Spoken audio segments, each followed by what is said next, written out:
11 kilometre.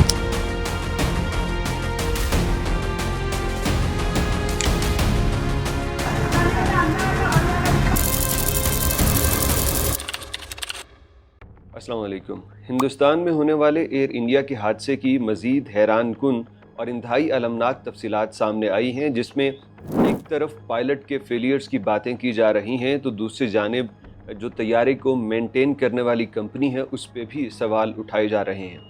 रिवायती तौर पे वो जो छोटी मेंटालिटी रखने वाले हिंदुस्तान और पाकिस्तान में मौजूद लोग हैं वो भी अपना अपना इसके ऊपर इजहार कर रहे हैं अपनी नफ़रत और जहालत का, जो कि मैं समझता हूँ इस वक्त नहीं होना चाहिए था। ये इंसानियत का सानहा था और उसके ऊपर हमें ये बातें नहीं करनी चाहिए थी जो बदकिस्मती से की जा रही। हम उनकी तरफ बाद में आते हैं।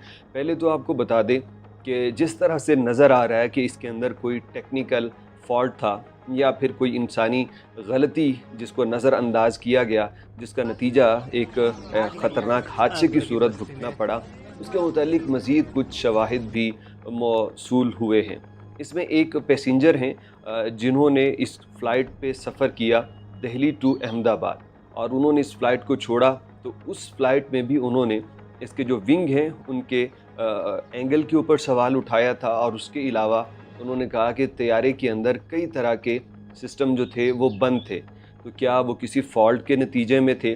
और जो फ्लैप जिस तरह से ओपन थे, तो क्या इस बोइंग 787 के फ्लैप्स इतने ओपन होते हैं या इससे मज़ीद और ओपन होते हैं? अब ये सिर्फ उस पैसेंजर की बात ही नहीं है, बल्कि एविएशन एक्सपर्ट्स जो हैं उन्होंने भी इस पे अपनी राय दी है। और जब ये तैयारा टेक ऑफ कर रहा था तो इस पे उन्होंने कहा कि इसका एंगल 5 to 15 के दरमियान होना चाहिए था।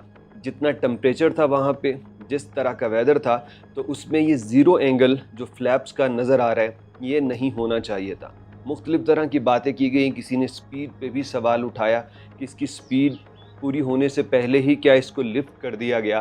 तो ये वो टेक्निकल बातें हैं जिनका तहकीक के बाद ही पता चल सकेगा।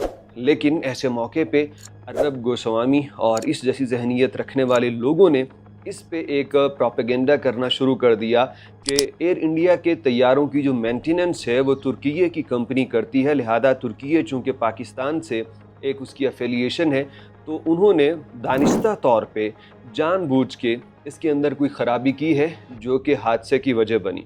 तो इसके ऊपर जो तुर्की की कंपनी है उसने भी अपनी स्टेटमेंट जारी कर दी है कि हम बोइंग 777 तैयारों को मेंटेन करते हैं इंडिया के अंदर, 787 ड्रीम लाइनर को हम डील ही नहीं करते, लिहाजा ये इल्ज़ाम बेबुनियाद है। अब ज़रा अंदाज़ा करें कि ये ख़बर देने वाले सहाफ़ी जो हैं ये ज़रा भी तहकीक नहीं करते, कोशिश नहीं करते कि जिस पे इल्ज़ाम लगा रहे हैं ये उस पे लगता भी है या नहीं। जब एक बात कि वो इस तैयारे को डील ही नहीं तुर्की की कंपनी करती तो उसके सारे इल्ज़ामात वो ज़मी बोस हो जाते हैं। इसके साथ कई ऐसे लोग भी थे जो कहते हैं कि पाकिस्तान का इसमें हाथ होगा, पाकिस्तान ने कोई सिग्नल जैम किए होंगे, पाकिस्तान ने कोई अटैक किया होगा। भाई आप देखें तो सही, तैयारा तो अभी 600 फीट ऊपर उठा है, तो इसमें पाकिस्तान भला क्या करेगा? और वीडियोस बनी हुई हैं, ये थैंक गॉड की वीडियो बनी हुई है। अब इसके ऊपर फिर वो एक तरह की बातें चल रही हैं कि एक और ऑपरेशन हो। यार खुदा का नाम मानो, पहले जो ऑपरेशन हुए उनके नताइज आपने नहीं देख लिए? तो ये जहालत है जो इस अलमनाक सानहे पे नहीं होनी चाहिए थी। पाकिस्तान की जानिब से इंतहाई ज़िम्मेदाराना किरदार अदा किया गया। पाकिस्तान के वज़ीर आज़म, बड़े बड़े पॉलिटिशियंस और तमाम लोगों ने, इवन कि PIA ने भी इस सानहे पे गहरे दुख और गम का इजहार किया है। तो इंडिया की जानिब से भी ऐसा ही रवैया होना चाहिए। हाँ, पाकिस्तान में कुछ ऐसी मेंटालिटी के बहुत कम लोग हैं जो कहते हैं कि मुझे इस तैयारा गिरने पे कोई गम नहीं हुआ, लेकिन ये वो लोग हैं जिनकी जहालत अभी दूर नहीं हो सकी। एक पढ़ा लिखा और बड़ा पाकिस्तानी तबका जो है वो इस सानहे पे गमज़दा है।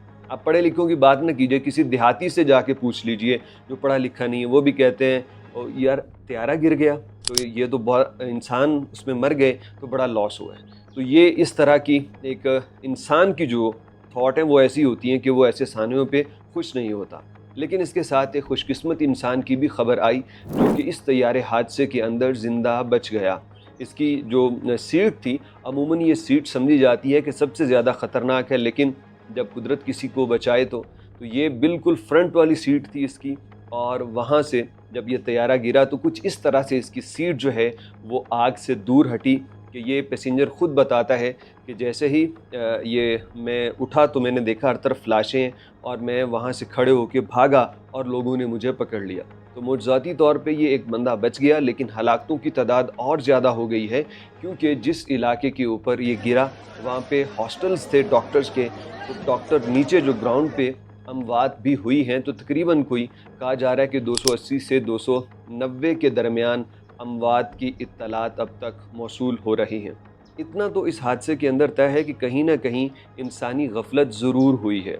وہ سٹاف جس نے اس کو کلیئر کیا تھا ٹیک آف کے لیے، ان سے سوال و جواب ہونے چاہیے اور پھر بلیک باکسز سے ڈیٹا ریکارڈ دیکھنا چاہیے، کیونکہ نظر آتا ہے یہ طیارہ جو دنیا کا محفوظ ترین طیارہ سمجھا جاتا ہے اس کے ساتھ ایسا ہونا، اور وہ بھی صرف 11 سال پرانے طیارے کے ساتھ ایسا ہونا، یہ ایک خطرناک انسانی غلطی، لاپرواہی کا نتیجہ تو ہو سکتی ہے۔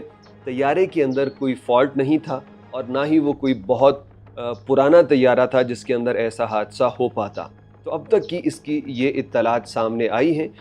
مزید امید ہے کہ اس کی انویسٹیگیشن کے بعد حقائق عوام تک سامنے رکھے جائیں گے، کیونکہ برٹش گورنمنٹ بھی اس میں انوالو ہو چکی ہے، ان کے بھی 50 سے زیادہ شہری اس کے اندر مارے جا چکے ہیں، لہذا جو بھی ہوگا اس کی اصل تحقیقات اور رپورٹ عوام تک ضرور پہنچیں گی۔